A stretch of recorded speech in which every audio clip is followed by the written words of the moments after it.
જાણીતા ગાયક કલાકાર વિજય સુવાડા વિરુદ્ધ ફરિયાદ નોંધાઈ। વિજય સુવાડાના ભાઈ સહિત 30 થી વધારે લોકો વિરુદ્ધ ફરિયાદ દાખલ થઈ છે। જમીન દલાલે અમદાવાદના ઓઢવ પોલીસ મથકમાં તેમના વિરુદ્ધ ફરિયાદ નોંધાવી। 2020 થી ચાલી રહેલા બંદૂકને લઈને મારી નાખવાની ધમકી આપી હતી। ફરિયાદીના ભાગીદારીને પણ ફોન આપતા ધમકી અપાઈ અને કાર લઈ હુમલો કરવા આવ્યા હોવાની પણ તેમના દ્વારા ફરિયાદ કરવામાં આવી છે। ઓઢવ પોલીસે આ અંગે ગુનો નોંધી આગળની તપાસ હાથ ધરી। 18 તારીખે લગભગ 9-10 આસપાસ આ વ્યક્તિનો દારૂના નશામાં મારા ઉપર ફોન આવેલ। ફોન કરી અને મને એન કેન પ્રકારે બદનામ કરવાની કોશિશો પણ અને ગાળો બોલવાનું એમને ચાલુ કરેલ। અલગ અલગ લોકો અને અલગ અલગ દાદાઓ અલગ અલગ લુખા તત્વોના મારા ઉપર 20-20, 40-40 ફોનો આવવાના શરૂ થયેલ। આ ઘટના થયા પછી અમે લોકો ઘરે હતા અને 11:30 આસપાસ આ 41 ગાડીઓ, 30 ગાડીઓ અને 10 બાઇકો, રિક્ષા સાથે લાકડી ધારિયા તલવાર સાથે આ લોકો બધા જ લોકો દારૂના નશામાં મારી ઓફિસ જે ઘરથી વોકિંગ ડિસ્ટન્સમાં છે ત્યાં પહોંચી ગયેલ હતા।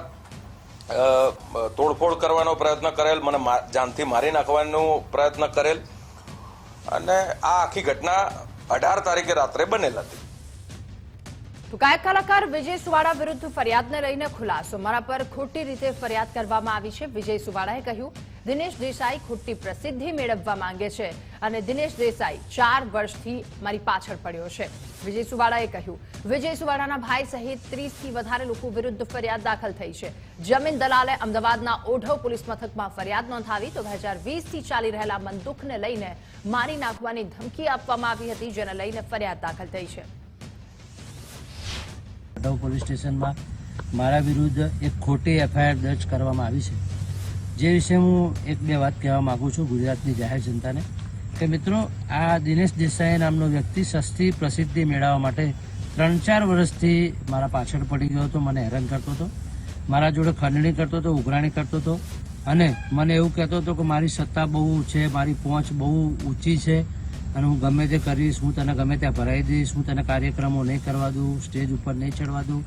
આ બધું એનું કરવા પાછળનું માત્ર એક જ કારણ છે કે અમારી સમાજની દીકરીઓને એ અવારનવાર હેરાન કરતો હતો, જેની ફરિયાદો 5 થી 6 મારા જોડે આવી, જે વિશે અમે સામાજિક કાર્યકરો એના ત્યાં મોકલ્યા। આ વાત એને ખટકી અને એને મને સીધી ધમકી આપી કે આ બાબતે કોઈ મારા ઘરે આવવું જોઈએ, મને કોઈ પ્રશ્ન પૂછવા જ નહીં અને સત્તાનો દુરુપયોગ કરીને આને અત્યારે મારા વિરુદ્ધ એફઆઈઆર દર્જ કરાઈ છે।